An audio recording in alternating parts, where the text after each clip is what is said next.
Okay, here's what I got. So I got lucky in my cam. Was able to get the broken peg out of there.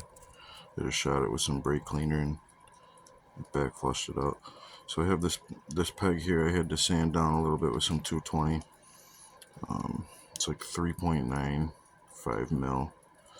It fits in here just perfect. Right.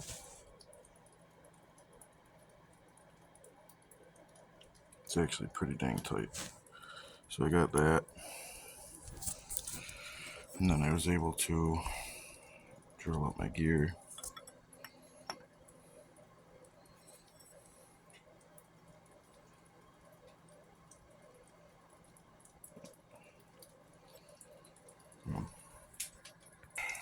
Sorry, I had to use two hands there.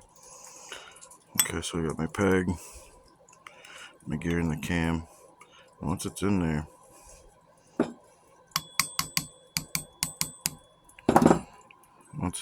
it doesn't move. There's no play. So really all I gotta do is clip that off, file it. But that's what I got here, guys. Just a real nice steel peg.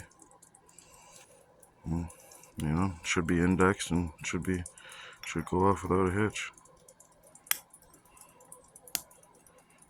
That's it.